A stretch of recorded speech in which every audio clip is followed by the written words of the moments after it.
陈情令、诛仙，我们的歌。19年肖战经过这3连爆之后，流量之大，其实已经到达内娱历来流量10代之最。卖实体杂志3秒就卖光10万册，卖电子杂志把商家的小程序挤崩，好几天都不能恢复正常，3更半夜都有人蹲守抢购。正如《诛仙》上映后有新闻报道，肖战救急新力，他的杂志3秒就卖光10万册的情况也是震惊业内，上了新闻报道。题目大意是肖战拯救纸媒，因为自从互联网盛行后，已经很少人看报纸杂志了，纸媒生存困难。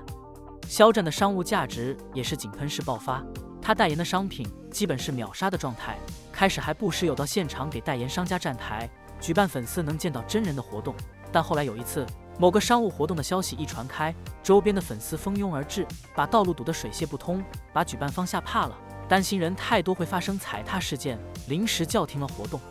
自此之后，肖战在国内再也没有出席这种无人数限制的线下活动，他已经红到如果真人到场就会造成显著影响社会秩序的程度。陈情令播出时，肖战还在山里拍斗罗大陆，不知道自己爆红。斗罗大陆杀青时有一段视频，他看着天上绽放的烟花，一脸落寞之色，让人不禁想起他比烟花寂寞这句话。因为当时肖战有约在身，要拍的剧基本已拍完，再下来可能就无剧可拍了。当时他可能觉得自己前途渺茫，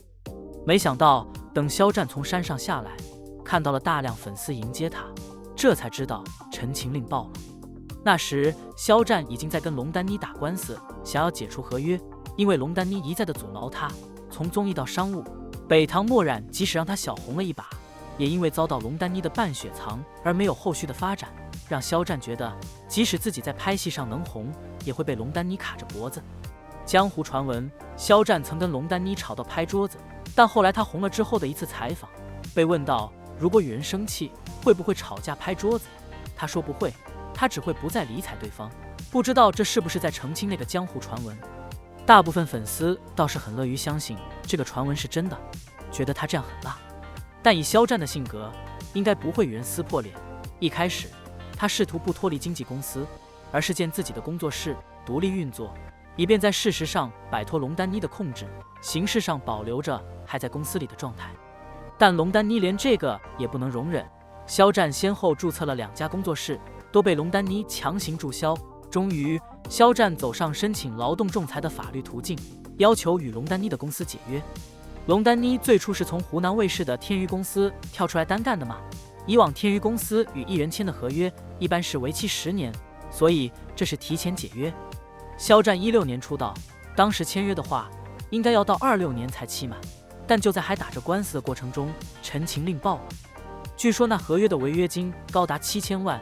那是肖战还没红的时候就已经要付这么高的违约金，才能在无需征得龙丹妮的同意下解约。肖战的父母家应该是中产偏上的家庭，但也没这么多闲钱，付不起这么高的违约金，只能申请劳动仲裁。但陈情令一爆，肖战的身价急升，估计那合约的违约金是根据身价的某个倍数来定的，而不是固定的金额。有传闻说他红了之后，违约金已升至50亿之巨，这并非不可能。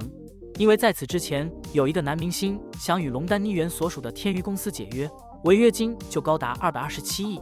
那个男明星当时的红火程度完全不能与19年下半年的肖战相比，他的解约官司前后打了3年之久。这么高的违约金是即使红了之后的肖战也无力承担的。而且虽然当时他的身价急升，但并不能立即变现。肖战的商务代言都是红之前签下的，影视合约也是红之前签下的，代言费、片酬都还是根据他没红之前定的。有业内说，肖战非常遵守合约，是严格遵守到刻板的地步。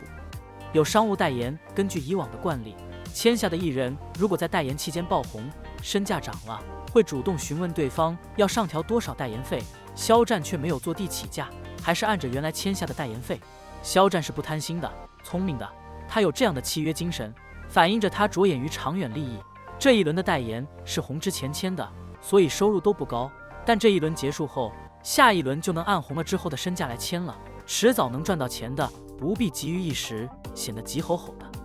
很多艺人一红就急吼吼的坐地起价，还到处乱接代言，不看代言商品的品牌好坏、质量好坏，而只管谁给的代言费高就接谁的代言。其实越是大品牌的商品，代言费反而不一定很高。一方面是大品牌的商品也有自己的影响力，不一定是它沾了明星的光，反而可能是明星沾了品牌的光。正如商场里沃尔玛之类的大品牌能获得超低租金一样，大品牌的代言费不一定很高，相当于沃尔玛的租金比一般品牌店还要低。商务方面更愿意出很高代言费的，反而是微商产品，所以很多只为了赚代言费的艺人会不惜去代言微商。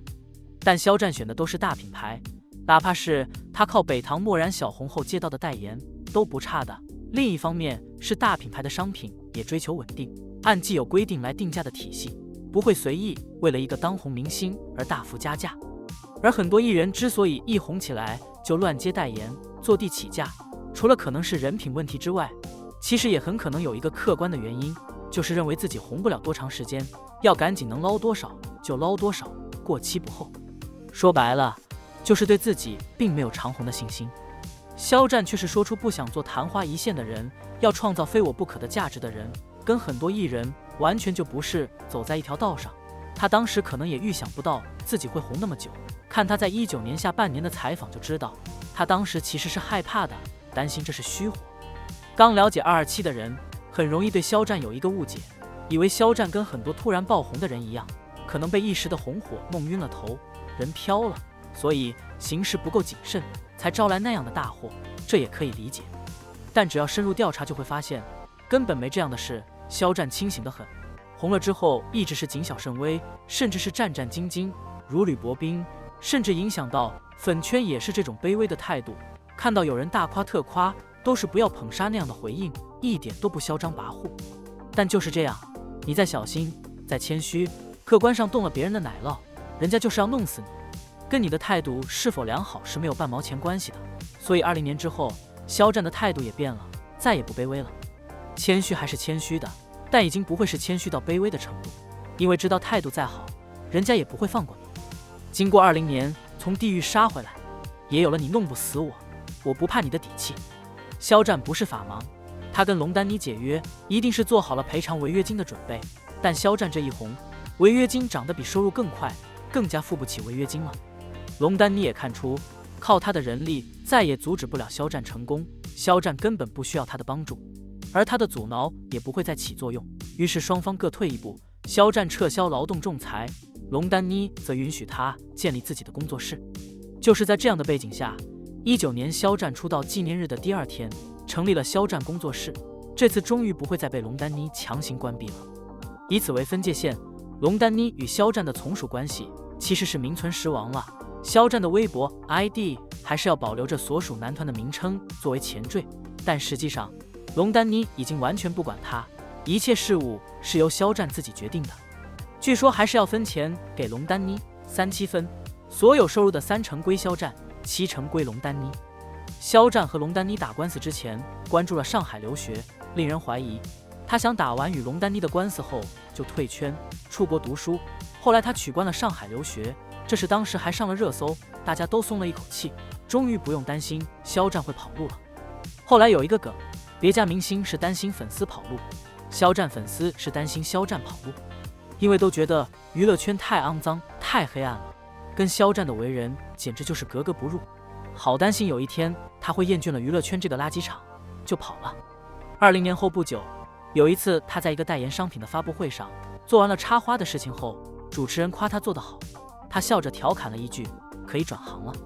就这么一句话让粉丝大破防，大家都担心他不是在说笑。20年的事情一定让他很是心灰意冷，他不会真的想着转行吧。然后23年播出的《骄阳伴我》，有一个采访里面提到，肖战现在的手机还保存着以前做设计师时使用的专业软件，他进娱乐圈那么多年，换过那么多手机，竟然还保留着以前的软件，以前的专业技能一点都没落下，没手上。大家又恐慌了，他这不是随时都能跑路？肖战现在还是想做演员的，他明显很喜欢演戏，完全就是演戏的乐趣把他勾留在娱乐圈，他是为这个兴趣爱好而活的。以他现在拥有的财富，就算立即退休不再工作，也够他花一辈子了。玉骨遥的采访显示，肖战很可能想做导演，大家又慌了，祈求一定要半导半演啊！不要完全只做导演，不能完全从幕前转幕后。有不了解情况的新粉说，他至少要拍够200部剧才能走，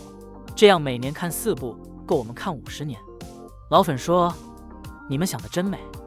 新粉才会不知道肖战的产量不高，通常1年就拍2部，有时还做不到。很多艺人拍很多剧的嘛，不求质量，只求数量，可以拍很多，但肖战只是拍精品，又不会嘎戏，当然不会拍这么多。